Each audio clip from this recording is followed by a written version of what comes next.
Hi guys, welcome to Nerdarchy, for nerds by nerds. I'm Nerdarchy Ryan, and today I'm joined by Scott Garibay. Hi. I'm Ted. I'm Nate. And so we had a sort of viewer request here from Hans-Peter Neuhofer, I guess. And basically he wants to run a Fate game, but very heavily influenced by the world of Magic the Gathering. Okay, so anybody who's a card flopper is very much familiar with it. It's very popular CCG, or so I hear. Yeah, it's not like I've sunk 10 or 15 years worth of game into that. How many thousands of dollars would that? Yeah, let's not get into it. Twitch. Cost. Let's not get into that. Right. So, yeah, I'll jump in. So, one, I would encourage you, you're absolutely on the right path. I am stunned and staggered that there is not already a very strong role-playing game for Magic the Gathering. It almost lends itself to Magic the Gathering. And this is absolutely one of the best uses of Fate. Fate is, built for taking material that hasn't been built, allowing you to play it very, very quickly. So, one, Magic the Gathering actually has very distinct character types. So, creature is a type, dragon is a type, changeling is a type. And so these are going to be the actual assets, that your character has, those taglines, they're virtually written, and they can be put into, your descriptions while you're actually creating a character. So I think there's all those like key choices when you're making your characters. Yeah. Go ahead, Nate.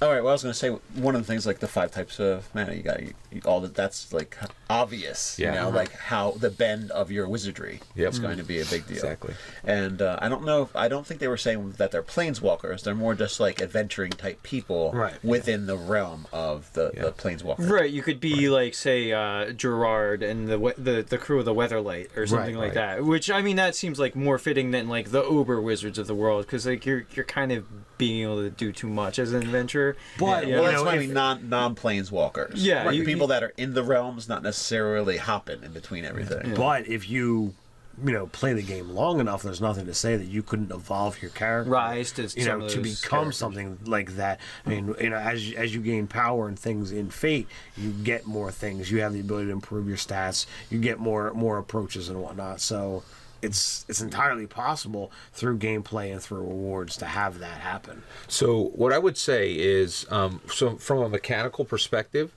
I would say you want your player characters to be planeswalkers, and I would give them the choice of creating a distinct planeswalker or taking an existing one. And so right out of the gate, Liliana, Garruk, these guys are iconic. Chandra, Jace. You could have a great game with those 4 guys right out of the gate, right? Now, or you can just take them and use them as templates. And again, so lifelink would be a tag on your character. And when you do damage to someone, then you would gain health back. And clearly, to the other thing is, from a life perspective, how much damage is going to be done. Your hit range is going to be 4 to 6. So most characters, your power and your toughness, use those ranges. So you're going to have between 3 and 6 hits to be able to take with those characters. And really, you should definitely go down this road. Fate is absolutely the right tool to build this game with, and just use the creature types and the tag words as aspects. And also remember, you have your 4 Fate aspects. You have attack, you have defend, you have set up an asset, and you have overcome, right? And these are going to link directly to prowess, shadow damage. All the tags are written directly into the game. Double strike. That's exactly. First strike, double strike. So you could code all the abilities as aspects. That's exactly right. Yeah. Here's another one. So you are a planeswalker, right? Well, I think they want it to be less than that. I think they want it to have from what I as got a character. like the characters. Oh, go ahead. Starting kind of like lower level adventurer kind of style is what I got out of the thing. That's absolutely. So the next level down. So you have layers in Magic the Gathering. You have planeswalkers. They're at the top. They're at the top of the food chain. The next is a legendary creature, right? So only one of them can exist on the playing field, and they're one down from from a planeswalker, and then you have characters who can. They're this is a soldier. They're actually types. So you're probably going to be at the legendary creature level. you have the Because really you're tough a unique creature. character. Yeah. You're not like, oh, I'm playing a Savannah Lion. You're not you're not going to be something that. But you could be one of the but you could be like from planes, baby? Exodus. There was like Knights of the Dawn. You could be one of the Knights of the Dawn if you wanted to have a lower level game, Right. Because they were like a 2/2 creature or something like that. Yeah. And so what I would do from a leveling perspective is I would link it to like card aspects. So you have common, uncommon, rare, and mythic rare, right? And so what I would do also, let's say you're a legendary character, your GM will say, for each level, I will allow you to take into your possession, and these people will be with you, they'll be your team, and they'll be able to aid you, and you can bring in specific cards. So if you're an uncommon, right, you would have 2 cards for each level, and so you could have an Elven Mystic, and you could have a Nissa or those types. Lot of War Elf. Yeah, Oh, dude, yeah, I mean, what exactly. you could do too Yeah. is you could do a thing like for the foes of the game. Like you can kind of figure out your hierarchy of how challenging something is, and you literally could have those cards that you lay down. Like this is what you're facing as they come. Like you could have a deck of foes that you Because lay all down. your work is done for you. Yeah, and Yeah. you just, You know, but you a just, Minotaur is you a just red in your creature, mind, you know. yeah, in your mind you just link like what those things are going to correlate to in the game mechanic. Yeah. But you could absolutely just lay out magic cards for how that's going to work as far as the baddies. You could even go as far for levels. There is most I see card flocker is the wrong term, but actually, so most players of Magic the Gathering, they actually have ranks that are given with their DCI stats. If your GM would allow, you could even say, hey, can I have some of my DCI status earned levels in the game? That could be another aspect of it. But we definitely want to bring the cards to the table. I think that's that's really a important. It's really fantastic critical. And the GM should be, when he says, oh, you might want to just not have minis, right? You can say, there's a Shivan dragon, and here is Dramoka the dragon, and here, and here's this Jin monk. And so you're going to place them right on the table. I would really consider replacing miniatures and using the cards as the physical aspects. You could actually have player rewards be things my goodness. that would actually fall into items, so you could get artifacts. Yeah.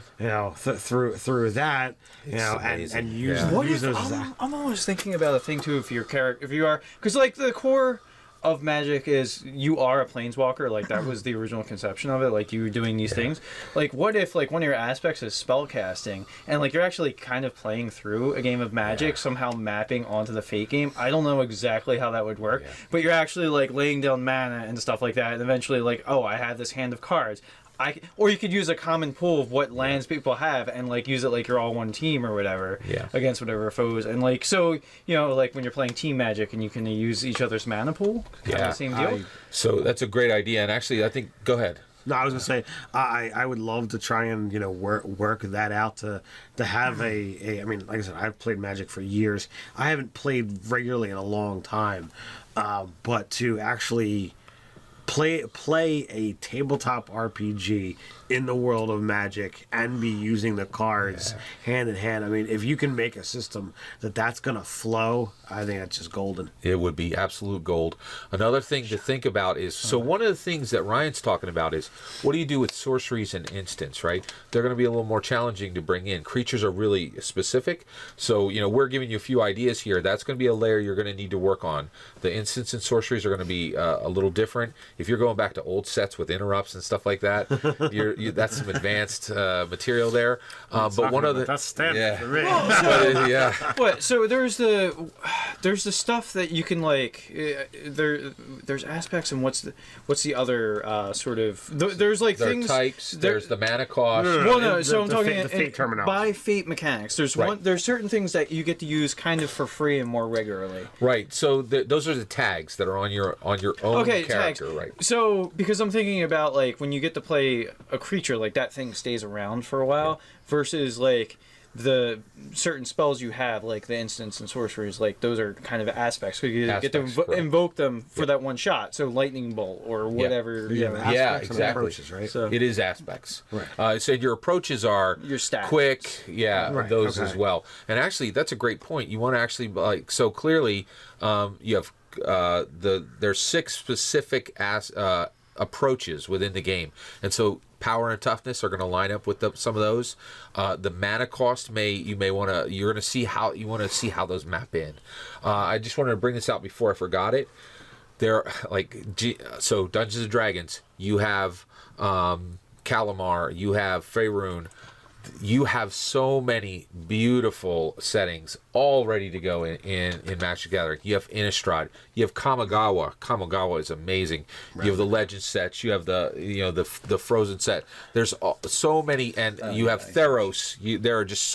There are literally 20 settings ready for you to play. You're definitely onto a great idea here because there's so many players that I think would love to play this. The two will weave together. So the world of Magic is incredibly strong, incredibly crafted. You literally have 20 years and multiple sets to build from. But Fate was really well crafted to put this together quickly and allow you to run. Well, it's because Fate is designed in such a way to be, a mechanic light game that's open to vast interpretation. Yeah. So you can really say, you know what, I really want to have this style game. Okay, well, it's going to fit. Oh, well, I want to have this style game. Mutants and Masterminds, we've talked about this before, has a bit of the same, but it's very mechanic heavy. Whereas, Fate is just the opposite. It's like, oh, you want to do this? Sure. Yeah, I mean, I in recent history, I've just been shocked that there was never been any sort of like D&D, Magic the Gathering, close tie-ins like that. They adapted the worlds of Magic into its own RPG that maybe very loosely uses D&D sets. There's some. There's some people out there that there's like a hard and fast line. It's like LARPing. Some RPGers do not want to cross over into card flopping, streams. And some CCGers just don't want to roll dice. But I feel like there is enough overlap that the product could have support. I don't know. No, I'll tell you right now. I think there's a reason why there isn't a Magic the Gathering role-playing game. It has to do with the commercial reason. Wizards of the Coast. Magic the Gathering is their main cash it is cow. The goose that laid the golden egg, and rubbing the stink of D&D on it, which is and it really that's the issue. To threaten that with D&D's relatively unpopularness, that's one of the reasons why you're not seeing a mix. Basically, the real problem is D&D is not as profitable. Not nearly. Yeah, and that's because what keeps all the gaming stores open is Magic. But to get back to your idea, there's just so many ways that you can weave this together, and really, the other great thing that you have with this game is you have a huge pool of potential players. So my son is Xavier Garibay. He's a much better player than I am, and I've been playing I played Magic from the very beginning. I started in Lancaster in 1993 when the game came out, and my son came in about 7 years ago. He won Friday Night Magic this Friday night, won all the packs. Yeah, exactly. And he would love to. I think he would love to jump in and try this. Where 900 pages of D&D is a hard sell. Whereas if you're using Fate Accelerated, you can say this is a 50-page book, and it could be understood. Exactly. And you already understand it. Plus, the other thing is your visuals. So you have literally thousands of visuals. There's not a game in the world that has more fantasy art created than this game. So it's just I'm almost jealous of the idea you have. I want to see I've yet to play Deadlands. I really want to. Fantastic game. Yeah. But they have the card mechanic. They have the card mechanic in the game, and if somebody could map something clever, the Magic the Gathering card deck mechanic into somehow mesh with another rule set, and Fate sounds like a great candidate. Yeah, I agree. You'd be onto something golden, I think. Yeah, I totally agree. Yeah. So did we cover his question? Do we have enough evidence to really give this guy a winning ticket here? Yeah, or a good sealed deck booster draft. If you were. Yeah. One of the last ideas I would say is I would restrict it, right? So pick a setting, and I would go with Innistrad. Or Legacy. Innistrad is a good one because one of the things that's really interesting, if you know Magic, right? For a long time, what they would do is they would write the rules, and then they would build a story to it. Innistrad is one of the few sets where they built the story and then mapped the rules to it. And Innistrad is really an elegant story, and it's very rich comparatively to many of the other blocks. I would suggest going with Innistrad, but I'm literally jealous of the all the different options you have to choose from. Time Spiral and just all those all those wonderful sets out there. This game is just waiting to be played by, and so we really wish you the best, because it's a fantastic idea, and you are marrying the right two elements to make this a strong, really compelling game. So Hans, So Hans, if you do it, please let us know how it goes, sure. what kind of mechanics and stuff you're actually working on. Absolutely. If you guys out there watching, if you have any suggestions of what else to do to make these things really flow even better together, put it in the comments below. While you're doing that, feel free to click like, share, even subscribe. You can check us out on Nerdarchy, the store, which is here off to the side of our YouTube under our About section, or if you go over to nerdarchy.com, there's a little tab you can click there on the banner that'll take you to the store as well. You can also join the conversation over on Reddit. So until next time, Stay nerdy.